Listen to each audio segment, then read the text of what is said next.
I appreciate all of you turning out for the briefing this morning, and I appreciate members of our community being here, and members of City Council. Thank you for joining us. Over the last several days, there have been allegations of wrongdoing on the part of our officers, and it involves the incident on October 29th, the morning of October 29th, about 5:37 in the morning, as we were assisting South Carolina Department of Probation, Parole, and Pardon Services with the service of 2 lawful arrest warrants. PPP had 7 agents on scene and encountered resistance from the occupants inside the house. They believed additional personnel were required to deconflict the situation they encountered and to provide the best opportunity to resolve the situation peacefully. A request was made and we responded. We have that 911 call and we'll play it shortly. The cooperation between agencies is common across jurisdictional boundaries, whether it's state agency, federal agency, or local agencies. Later in this briefing, you'll have an opportunity to ask questions of me, and I'll be happy to answer anything that I can with the information that we know before you leave. I won't be doing one-on-ones afterward. I think that would be inappropriate given the nature of this briefing. We will also release the body-worn camera footage. We do not have for you, the entire lengths of it. We have the issue in question, right, which gets to the crux of the matter, or the concerns of excessive force and the treatment of these individuals who were arrested, Miss Johnson and her son, Jermaine Johnson, I'm sorry. The goal of this briefing is to present the facts of the incident, law enforcement response, and address inaccurate and potentially harmful reporting of events. Which brings me to you. I believe most would agree I've worked pretty hard to be transparent about the operations of this organization and to make sure that we're accountable to our community and to the political bodies that we report to. But a lot of this transparency regards us having clear knowledge of the facts, not allegations, but the facts of a case, and that requires time to be able to sort through what's alleged, what the evidence supports, and be able to question our employees to understand what they were thinking, what they were doing, and how they acted in the manner that they did. So sometimes we're not able to provide everything that the media would like, and in some cases the public would like, immediately when you want it. But I also encourage the media to substantiate facts before you report them, because there has been reported a side of a story, and there are multiple discrepancies with that side of the story. So we depend on the trust and cooperation of our citizens, of our public, to do our jobs effectively in keeping our community safe, in keeping our community peaceful. And the media can affect that. In this particular situation, some of the false narratives include police brutality. We're going to show you the video. You can decide for yourselves if there's brutality in it. Multiple people have looked at this video, including members of our community, and they don't come away with that opinion. Hog-tying a suspect. Mr. Johnson alleges we hog-tied him. Simply not true. No arrest record by Mrs. Johnson. She says she's never seen the inside of a jail. She has, multiple times. Ms. Johnson did not put her hands on GPD officers, was reported on one station this morning. You will see it plainly and clearly. No resistance on the part of the suspects. You will see resistance on the part of the suspects. Suspects were fully cooperative to law enforcement. Not true. Reporting details that are inaccurate, not fully vetted, inflames community tensions, inflames police-community relationships, and complicates our ability to effectively police our city. And in its worst case and worst form, that spills over to violence and unnecessary safety risk to our officers and to members of our community. And we all have a greater responsibility to our community and to one another than to report things without fully vetting them. It's our responsibility to treat people with dignity, fairness, with respect, and we try earnestly to do that. We are human beings. We may fall short from time to time, but I will own those errors. And I will come forth with them when we're questioned. We have an organization to manage. We have a lot of people. But we do our best to manage an organization and to set a tone and to set the expectations that we will deliver public services compassionately and, again, fairly and with dignity and respect. And I think you all should have that same responsibility to your community. Yesterday, Ms. Johnson came to the police station and she filed an incident report or a complaint report of excessive force. We are reviewing that complaint. Our officers in Internal Affairs went by the Johnson household this morning, shared with them the video, tried to talk with them more about the event. They were asked to leave. There are many mechanisms that we take complaints through our officers or about our officers through. We take them from third parties. We don't require an affidavit, and we don't charge people when they falsely accuse our officers because, in my estimation and my experience, that has a chilling effect on people coming forward and bringing legitimate complaints about police misconduct forward. Some agencies have those policies. We do not. We accept complaints from any source. And we have demonstrated that consistently in my tenure here. So at the same time, it shouldn't include trying our officers or our department in the court of public opinion before the facts are in.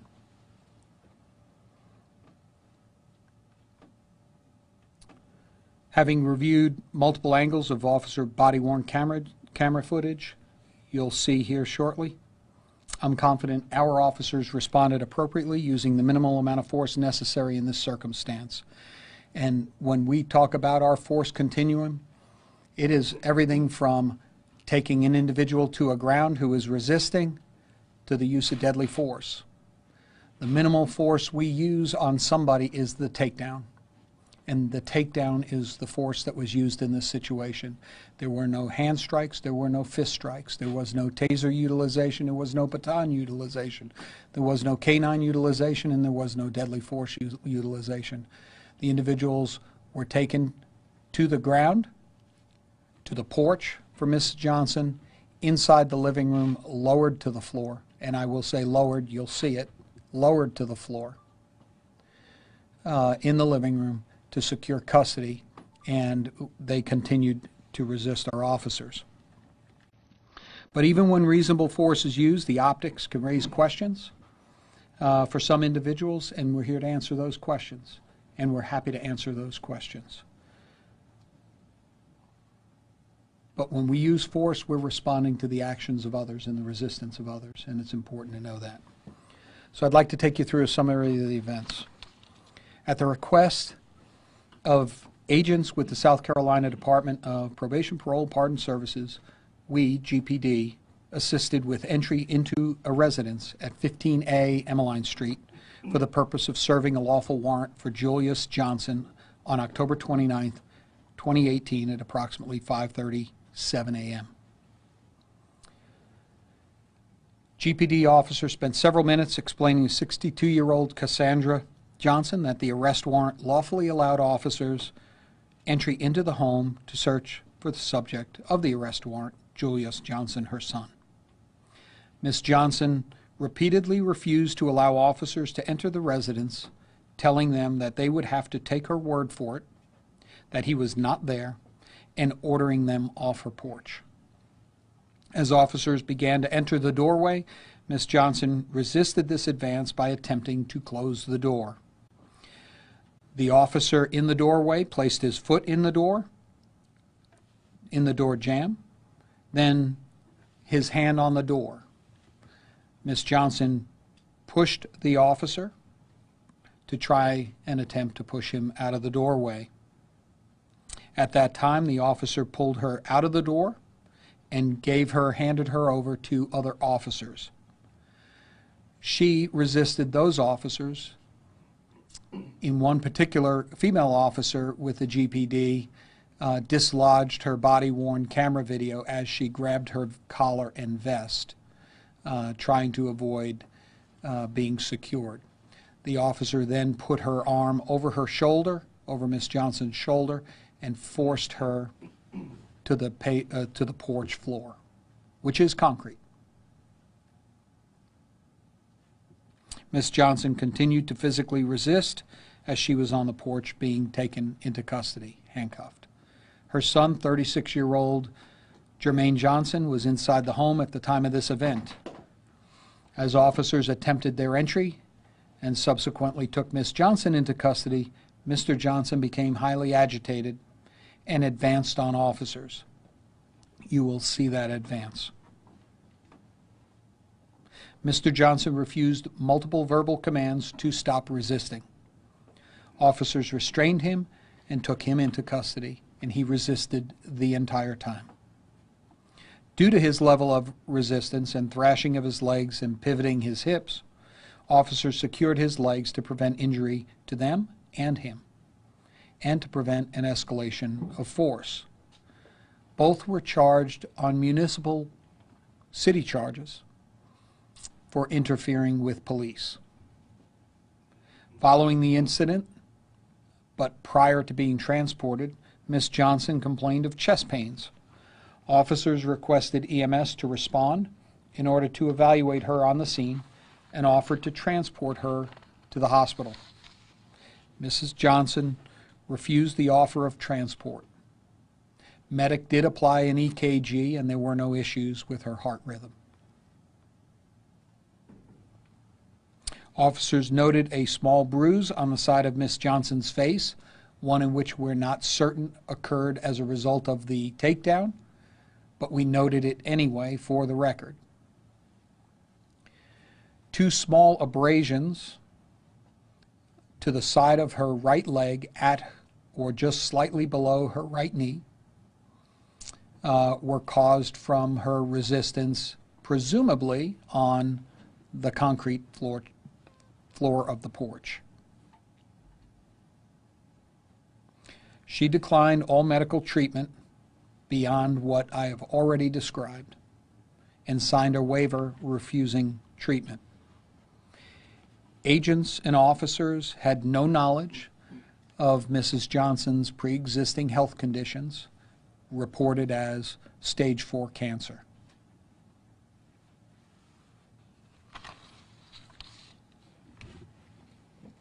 So I think what I'd like to do is start with the Sergeant Overholt, if you could start with the 911 call for assistance. We'll run through the video and the 911 call here. Hey, this is Agent Norfolk with Probation, Greenville County Probation. We're out attempting warrants at 15A in the line street over in the city, and we have the woman is being combative, but she won't let us into the residence, even though we have a restaurant with this address on there. Okay. And she's, we need to get someone out here to get us to help us out with this. And you said 15A in the line street? Yes, ma'am. Okay. And because we got another guy in there. She's I don't know if you can hear, but she won't allow us into the residence. No problem. She don't have any weapons, does she? Say it again? Do you know if she has any weapons? I don't know, and then she has a very combative son that's in the background as well. Okay. Who keeps in so she might need to go. No problem. We'll go ahead and get off to her. Do you need them emergent or just normal? Yeah, we need them we need them if they can come on. Okay. Thank you. if you could run the side-by-side. Now, what you're seeing with the side-by-side video is, pause it for one moment.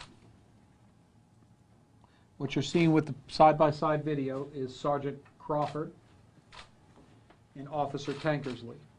Sergeant Crawford was the GPD supervisor on scene.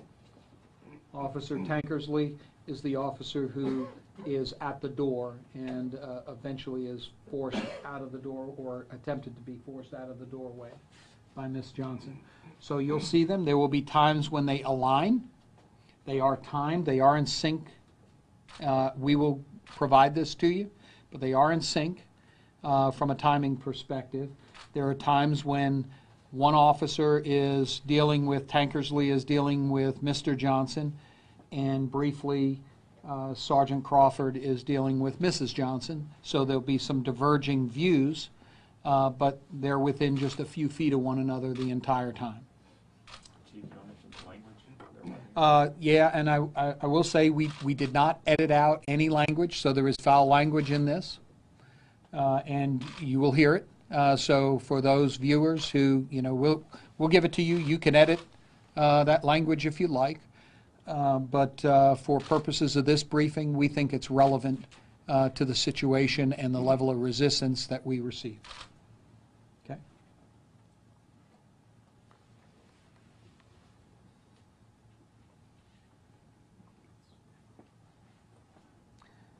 The first 30 seconds is stamped as a rollback, so if there's no sound, it'll come on after 30 seconds.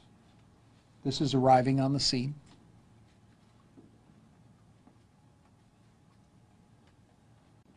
We need a lot to kind of, like, to me, it's at this point, I consider it.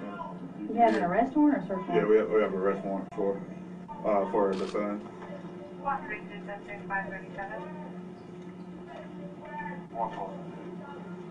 Is the door open, correct? It's open. She's in the door, blocking the door. Address is listed on the warrant.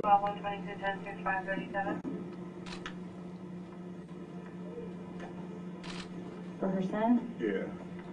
And she won't let us search her. She said for us to take her word for it. He's not here. So the son's behind her, flexing on us or whatever, and she's blocking the door. Trying to keep people from getting into the house. You have somebody around back? Yeah, we do. We have two people on the back side. At this point, like I said to me, that she's like interfering. She won't move out the way. And she's like, "What y'all gonna do? Push me out the way?" And we got body cams on people at the door as well. So Let us know what you need. just hurry out the way. Okay. Pretty much, it's kind of like if she keeps interfering. I mean, I guess if y'all want to put coats or whatever on her, with us, we can't do anything to her. Oh, y'all can't? No, I mean we can, but it's difficult. Ma'am? Yes. Officer James of the Greenville Police Department. Would you mind stepping out here and talking to the police? No, I'm too cold for me to come out there. I'm gonna step right here. I'm gonna step right Do you here. mind if I step in? No, you step right there, stay right there. So, You can talk to me. so what's going on? All right, I told they're them, here for a reason, right? hello, I understand they're here for a reason, and I told them bottom line, that juniors do not live here. My word is my bond, how much do I have to say? You wait till me up here, banging on my door. I am. You're standing here telling me you gotta come in when I say you can't. I have my rights, and I'm telling you. They have correct paperwork to come in. No, this don't show no correct paper. Hold on for a minute. They'll be here. They'll be here. Hold on. Who's coming? We believe she's talking with her daughter at this point on the phone. Hold on. Just hold on. Who do you have coming? Me up. Who's coming? Don't worry about who's coming. You woke me up. Banging on my door. Don't open my, don't touch my door. Don't touch my door. Ma'am, step outside. Sir, come on. I don't gotta come out there. Would you please just go? Get us out here on Main Street, My God. Would you question for No, you. ma'am. You realize you're gonna go to jail if you don't step outside. Don't push my door open. Ma'am. Don't put, I'm not afraid. Come here. Don't push. Sir, sir. Don't push my Sir. door. Touch my Don't mom. push my door. Sir. She got cancer. Sir. Don't touch my mom. Sir, I'm not gonna hurt You her. get in to get her. But Please move. You I'll ain't get get her. off my mom. I'll grab her. Grab her, I'll get Hey, her. get off my mom. I've got her. Get off my mom. Sir. Please don't touch No! me. Get off my mama. Get on the ground. Oh, shit. Do not move. Do you understand me? Hey, hold my mama. My mama. Get off my mama. I got it. Get off my mama. Get off. Get off my mama. My mama got You're cancer. okay. She's okay. She's okay. Please don't do it, All right, man. you go. Do that. My mama got cancer. I don't give a shit. She got cancer or not. I can't believe y'all doing this shit. What is wrong with y'all? Oh, God. What is wrong with y'all, Mama? What's wrong with y'all? You're not gonna break your arm if you do not quit. What the fuck wrong with y'all? I can't believe y'all just did this shit. Oh my God. Why I can't believe I threw my mom on that fucking glass. Oh my God. I can't believe y'all did this shit. Stop resisting. Why I can't believe this shit. Oh my God. I'm not resisting. What's wrong with Sergeant you? Crawford is doing a sweep for threats. I'm not resisting. Hey, let me go. Let me check on my damn mama. Pull me up. Hey, please pull me up. Let me check on my mama. Relax. No, it's fine. Man, I gotta check on my mama, please. Relax. She's okay. Let me see. Ow. Oh, God. Let me see. You hear Miss Johnson yelling, "Ow." She is in a seated position on a chair. Let me see my mama. Nobody is doing any harm. Nobody has physical contact restraining her outside of handcuffs at that point. Appears to be complaining of chest pains. That's not him? I can't believe I just did that.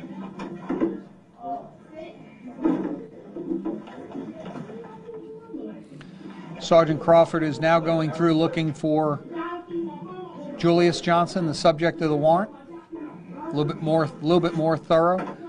The reason she's doing that is she thought the person subject to the arrest was the gentleman who is Jermaine, the one they have in custody on the floor. Okay, boy. And get on my fucking wrist so I would get I'm not on your Get wrist. on my chest, man.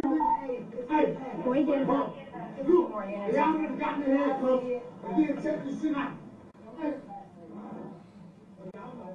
Copy 131.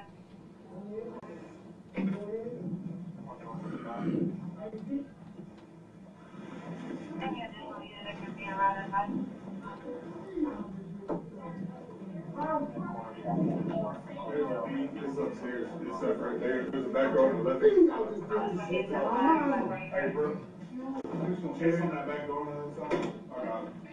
Hey, Shay, make sure you sit on that back door. Or be it.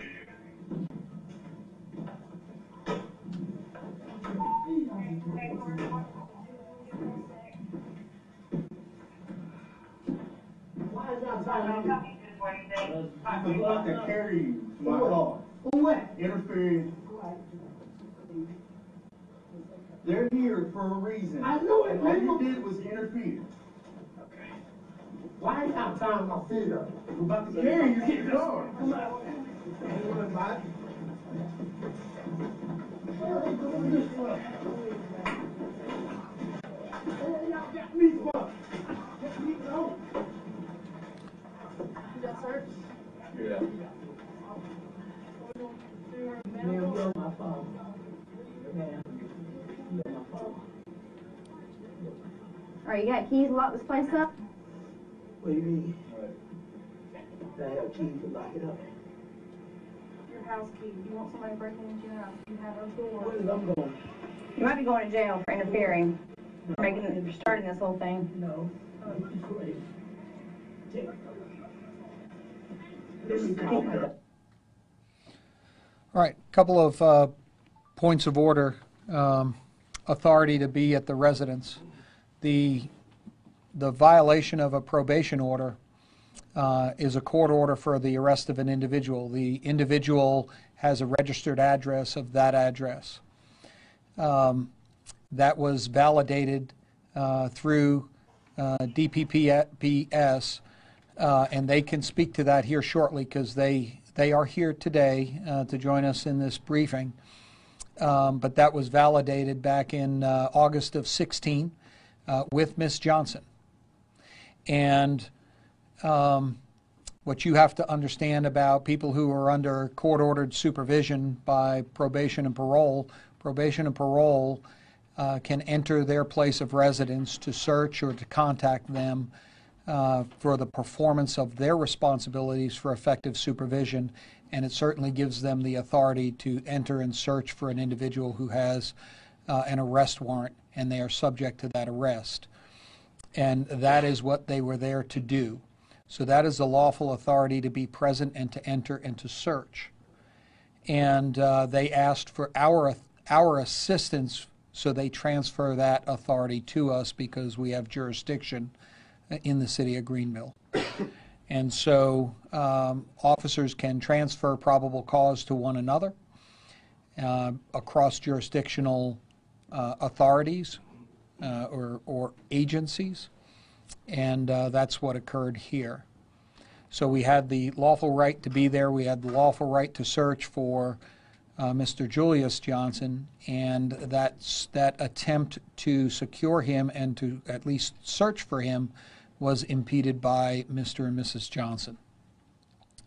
So let's play the next clip, which... This is her in custody. She'll move around, but they'll bring her out here in a second. Okay. So this is where Ms. Johnson, it's discussed with Ms. Johnson about, and this is a probation parole, pardon service agent video. I'm actually seeing this video for the first time myself, just so you know.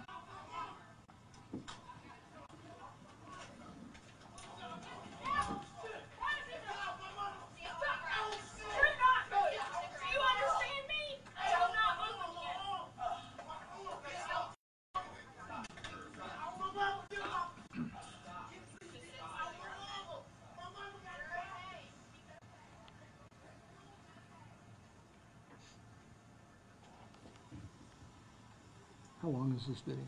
8 minutes. All right. So I think you want to bring it to the point where she's up on the, or this agent is up on the porch. I don't know if it's a he or she.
Get on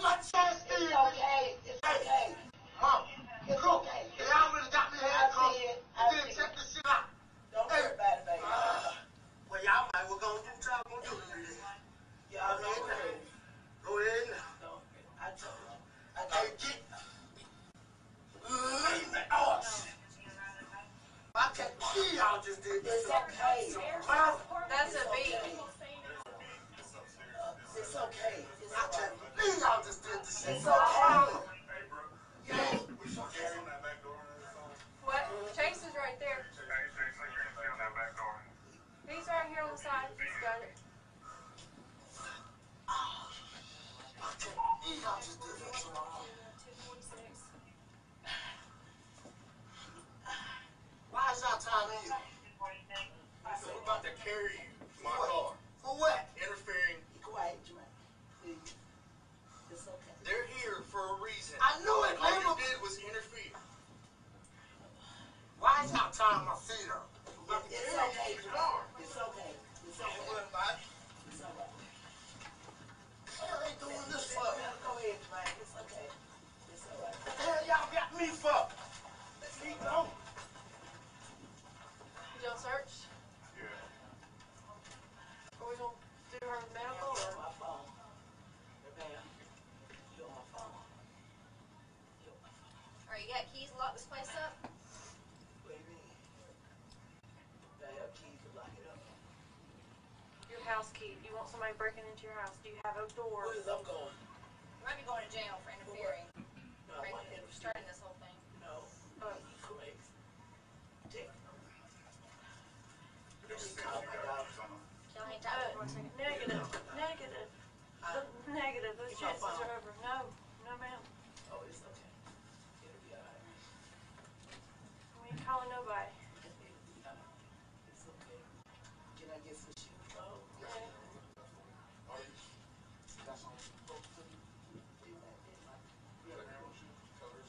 Yeah. Where's the jacket? hanging on my car, on my door, in my You want to take your glasses with you or leave them here? Have we searched her yet? Chief, other than showing that it's calmed down and they're now looking to care for her, get her shoes and a jacket and those kind of things. You're all satisfied that, that's what follows? Do you want us to continue? We'll provide the video. Right. They retrieve a jacket from the house and they place the jacket over her shoulders to help keep her warm. Cool morning, not cold morning, but cool morning. And we go from there.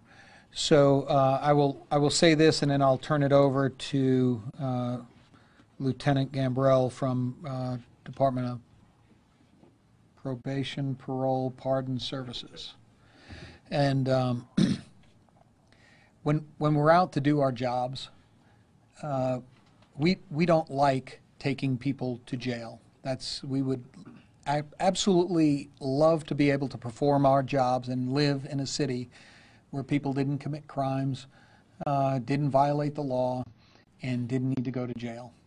But when we have an arrest order, or when we have probable cause that somebody did commit a crime, our officers are going to do their jobs. Whether it's us, whether it's SLED, whether it's some other agency, whether it's DPPS. And we just need the cooperation of our community to help us do it. And this could have been entirely avoided and could have been concluded in 3 minutes or less. It was not a large home. Could have been concluded in 3 minutes or less, and we'd have been on our way. And in fact, we would have never been called if DPPS or DPPS could have done that job by themselves had they not encountered the resistance to their lawful presence and authority to search. And so it is preventable completely in that sense. And the fact that we used force, I will tell you, all we did was take them to the ground to secure them. It is what our officers are trained to do when people resist. You put people on the ground so that you have the most leverage over them and the most safe approach to securing them into handcuffs. It's what we train at the state level for officers who are entering service in policing in this state. It is what we train in North Carolina. It is what we train here in Greenville. And it is the minimal level of force that you can apply to an individual. I will tell you that we document all of those uses of force as force, however minimal they are. We documented her injuries. We documented all of it, and we conclude an investigation on every one of them, regardless of whether or not somebody claims that it's excessive. And we hold our members of our organization accountable to not only our priorities and our practices and our training and our policies, but also to how we treat people. So at this point, I'd like to let Lieutenant Gambrell speak to the rest of the PPP response, and then I'll answer any questions. Thank you. Thank you, Chief. My name is Chad Gambrell. I'm the agent in charge here in Greenville with Department of Probation, Parole, and Pardon Services. With me, if you guys can come over as well, with me I have brought Team Leader Alan Norfus and Team Leader Frank Peterson. These guys were in charge of the warrant operation this Monday morning. We were out serving warrants. It was a domestic abuse warrant event. We were serving these warrants as it was last month, Domestic Abuse Awareness Month. So we were carrying out this event, doing home checks, and attempting to serve warrants. I will be making a statement on behalf of these guys, which is our policy and procedure. Agents and line staff do not speak to the press, only agents in charge, which is, again, our policy. I will start with saying that Mr. Julius Johnson was under our supervision for CDV, and that's why we were there. We had a warrant for him. He also was under our supervision for threatening the life of a public official and forgery. So we had him under supervision for three separate cases. And now I'll read the statement from my agents. On 10/29/2018 at 5:20 a.m., 7 probation and parole agents were attempting service of two arrest warrants, W-2316-1170 and 0203 for Julius Johnson at his home on 15A Emmeline Street here in Greenville. Upon arriving at the home, agents were able to get the mother, Cassandra Johnson, and his brother, Jermaine Johnson, to open the door. Cassandra Johnson was presented with the arrest warrant and was informed of why agents were there. She then refused to let agents in the home, even though the address was listed on the lawful warrant, stating that the agents were not coming into her residence. City dispatch was called to have city officers assist due to Jermaine Johnson demonstrating pulling a handgun trigger at agents with his hands and becoming very aggressive in language and mannerisms. City officers arrived and were briefed on the situation and approached the home, to which Cassandra Johnson attempted to close the door on and shove one officer, who then handed her off to a female Greenville City officer who attempted to detain Ms. Johnson, who became combative. She was being taken to the ground when another female probation agent came in and broke the fall of Ms. Johnson, laying her on the ground, to which she was then handcuffed. The other applicant, Jermaine Johnson, began screaming at the officers and shoved the officers that were in the home, and they attempted to take him to the ground while he was resisting detainment. City officers then arrested both occupants, Cassandra Johnson, the mother, and Jermaine Johnson, the offender's brother, for interfering, and both were transported to the LAC. As to the question, and I mentioned this yesterday to WYFF, as to the question of why we were at that particular residence. We were there because that's the residence that the offender, Julius Johnson, gave us. At the beginning of his supervision, during intake, we call it intake when we get someone from court, and throughout his supervision, at every contact with an offender, we start with the address, verifying the address and making sure that they're living where they're supposed to be living. He gave us that address at every encounter. I will also say that right before his release from the Department of Corrections, he also gave that same address to SEDC, who in turn sent it to us for verification. We called Miss Cassandra Johnson. She verified that that was his address, and we approved it, and that's why the address, that particular one on Emmeline Street, was on the lawful arrest warrant. We won't be taking any questions. We're going to rely on this statement and what the chief has said to you all, as well as we have an additional video that we would like to show. This video shows what happened before the city got on scene. So this was the video that occurred, the altercation that occurred before the city got on the scene.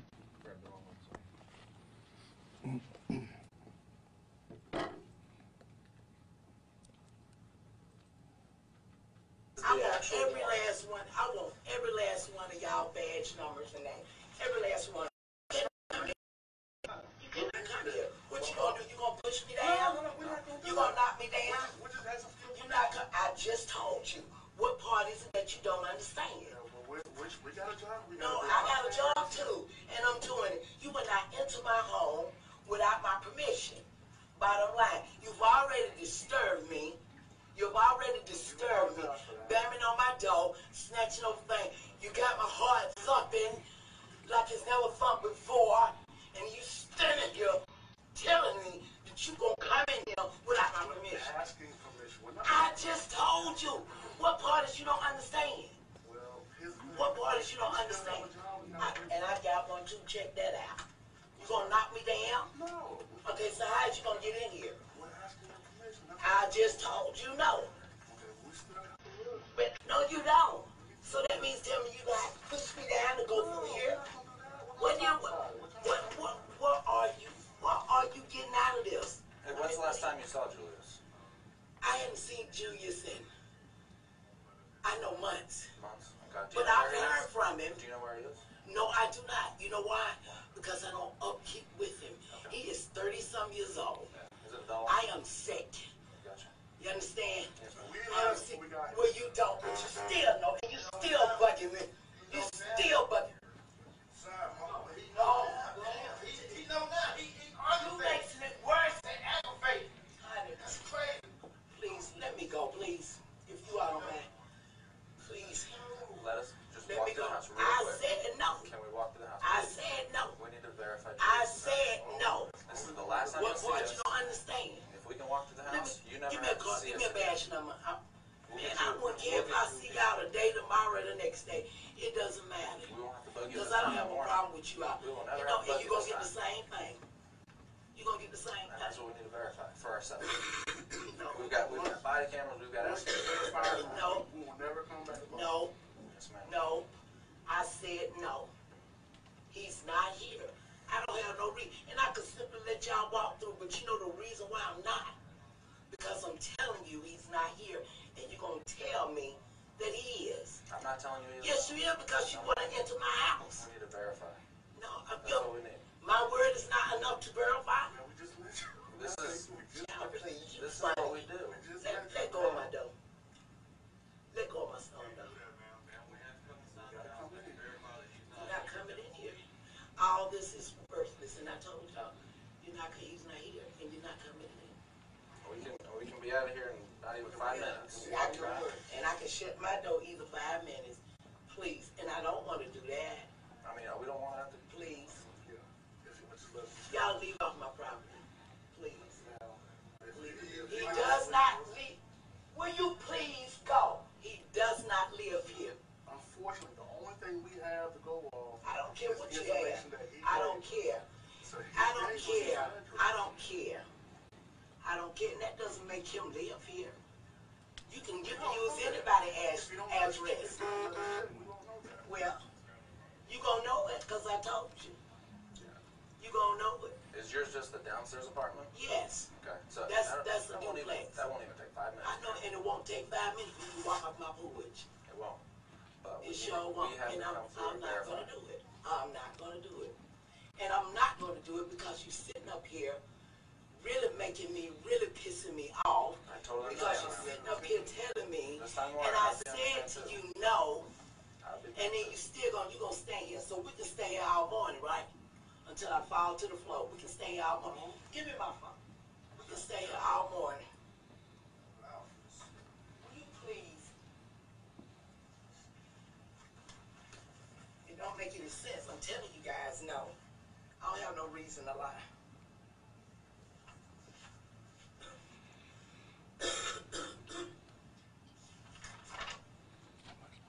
Y'all look foreign. Well, keep looking. Because you at the wrong place. It doesn't matter. You at the wrong place.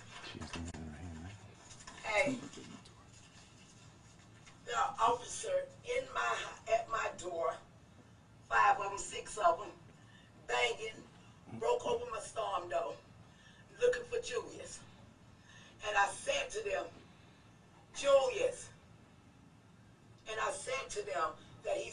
here. They won't let me shut my door. They're standing here telling me that they have the right to come in here to look. And I'm telling them that he's not here. I just told them that. But they still standing here, and still standing here. One black guy standing here, still smiling like a chess cat, still saying to me that they are so. You notice also that she has the warrant in hand. She reported to the media a couple of days ago that she hadn't seen the warrant, so she had the warrant in hand. Thank you, Chief. Thank you.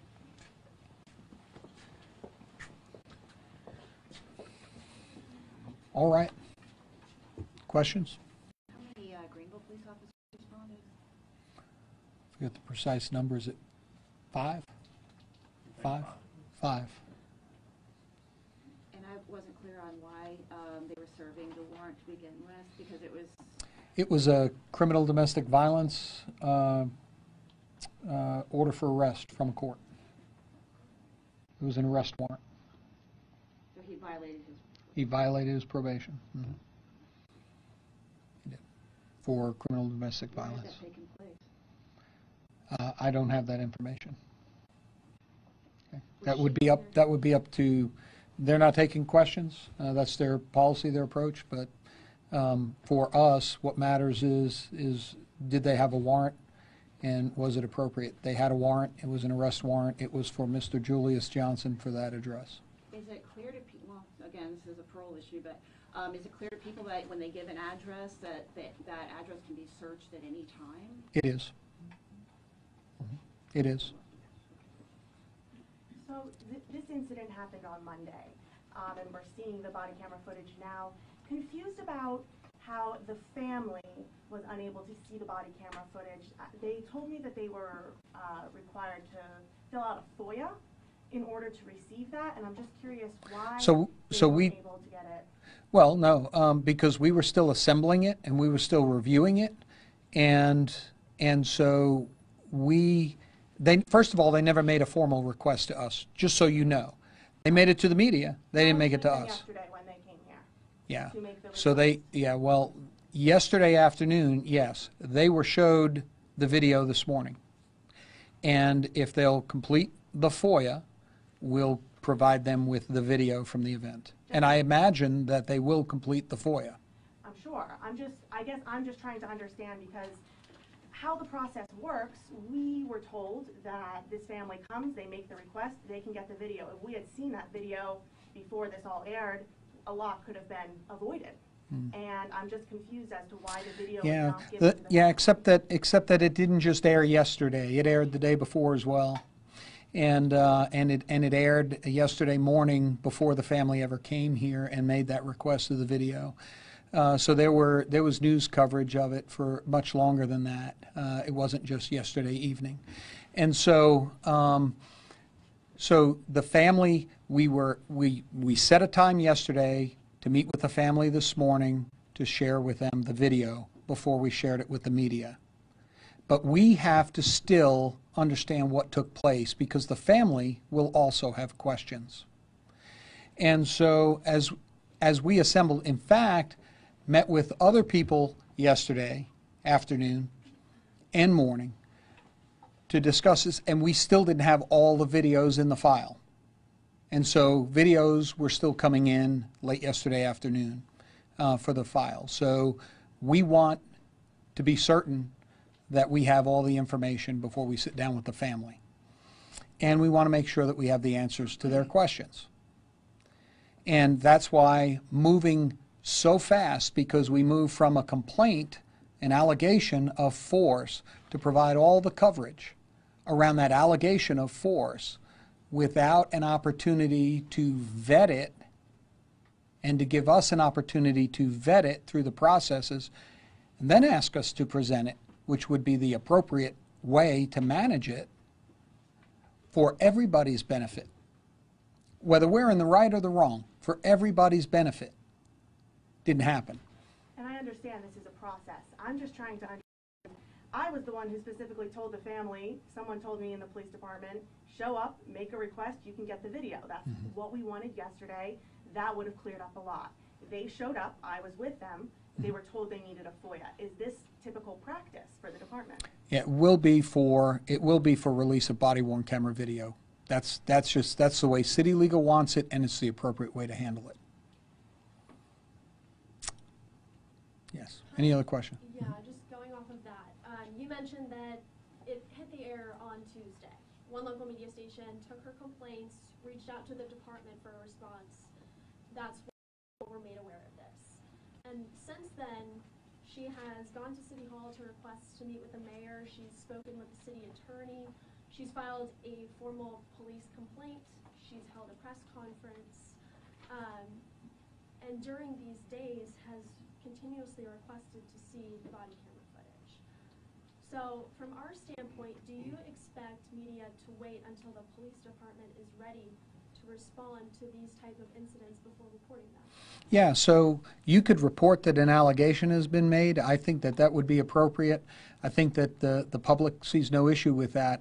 I think continuing to lead the story with every move that an individual makes because they've made a request to the mayor, because they've made a request to the manager, because they visited with the city attorney, because they came down here to file a complaint, because they're being led by an individual who, quite frankly, has a long history of challenging us without the facts, is an issue. I do think that that's an issue because we still need time to be able to put together a full understanding of what took place so that we can explain and answer the questions appropriately. That's all I'm asking for from the local media because I think that our public is entitled to the full story, not half a story. I believe that reporting it, as the media did this week, is what brought us to this point right here. I think this is full disclosure. I think it's helpful. Well, I disagree with you because we would have, based on the allegation and based on the fact that it was reported to the media, we would have presented it forward. I have a question. You said he wasn't hogtied. I saw, like, I think an officer carrying his feet and his arms. Right. So, yeah, so his feet were strapped with what we call, it's a I think a brand name, Rip Hobble. And what that Rip Hobble does is it binds the ankle, at the ankles, it binds the feet together so that the person can't walk, they can't flail their legs, they can't kick us, and so you control them. Hog tying is the practice of taking whatever strap you put on the legs, running it through the handcuffs, and tying the legs and the arms together behind the back. And then where positional asphyxia comes into play is when the people are then rested on their chest with their arms and their legs behind them. He was seated upright in the police car. We have, I hate to say that, you know, people actually do this, but it's routine. We have people who just like to kick out our police car windows. I know that's hard for most people to believe, but it actually happens routinely. And so when people are very combative, and he was very combative, we use the Rip Hobble, and then we put the strap inside the door jamb, close the door. We seat belt them in, seat them upright, so there's no issue with positional asphyxia. And then we put the Rip Hobble, and then the person can't reach over, release the seat belt, turn around and kick out the window. Or when our officers get to the detention facility, kick at our officers while they're trying to remove them, because we have had officers injured over time with people who are kicking. So it restrains their legs from kicking, but he was never hogtied. Can you speak broadly to your relationship with the community, how you think this might have affected that? Well, I think that there are many instances all around the country where there are questions about police use of force. And in some cases, they're not legitimate questions, but they get a lot of attention. In some cases, they are very legitimate questions. We work very, very hard in our training, in our expectations, in our policy development and refinement to make sure that the expectations in our police department are that we treat our community with fairness, dignity, and respect. And when we fall short of that, we address that through our disciplinary mechanisms. And we're pretty firm about that. And so with this, I don't know what the damage is. I know the potential damage is there, and I know that because I have been contacted by members of City Council. I've been contacted by members, community leaders, members of our community, who have told me that they have received many calls questioning the actions of police in this case. But we need time to assemble the facts. And we were not given adequate time to assemble the facts. We did provide a brief sheet, and until we assembled the facts, nobody from the media said, when can we expect a full briefing, by the way, just to answer your other question a little bit more deeply. But we did provide a fact sheet when Mr. Wilson first went public with this, with the media. So, and that fact sheet turns out to be, we know a little bit more, but none of it was inaccurate. None of it. So we were able today to present actually more information. Some of the videos we presented to you this morning, I haven't even seen. Probation parole videos. Still hadn't seen them. We just downloaded them. That's why we were a few minutes late to the press briefing, so we could get them to share. What do you consider adequate time to respond to a complaint like this? Just so we know for the future, because obviously if Well, I guess yeah, so it depends, right? It depends on the nature of the force. This is a pretty minor use of force. Deadly force situation, we'd have to involve the solicitor in that discussion. We'd have to involve SLED in that discussion, because what you don't want to do is put out evidence when you're still actively investigating a case. There's no active investigation going on with this. So I can't really give you a definitive answer on that, except to say that it depends on the situation. But as quickly as we can, we want to address whatever internal issues we have and share that with you publicly, and we want to share the facts of the event publicly. How much time did Ms. Johnson spend in jail? I don't know. My guess is that she bonded out on her own recognizance, but I could be wrong. We don't have that information. We can find that information out though. I know the probation officers aren't taking questions. Can you, or maybe you talk to them about this? Is it common practice that they have 7 people come to the home? Is it because of past encounters with the subject they were looking for? So I think that would depend on the situation, the history of the person that they're engaged in, but it could also be that they were running a task force, and I think you heard that. It was Domestic Awareness Month, Domestic Violence Awareness Month, and that they were working those cases as in almost a task force format. So I can't speak specifically to that, except to say that that's what I heard, and I know that they're going to make sure that they have sufficient numbers to be safe in their operations. Has Julius Johnson been located? No, not yet. And is there any fear that this altercation inhibited the arrest warrant from being delivered to Julius? I mean, is there any thought that he was in that house at the time, since we now know that he had signed off and lived there?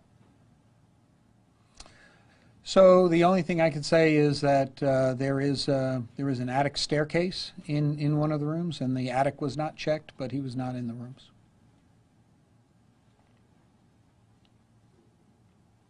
There certainly was sufficient time for him to hide in the attic, as you can tell from the video. Just to clarify, he has not yet been arrested, correct? Not unless he's been arrested while we're here holding this press conference. So be nice if he turned himself in. Anything else, guys? Thank you All very right. much. Thank you very much.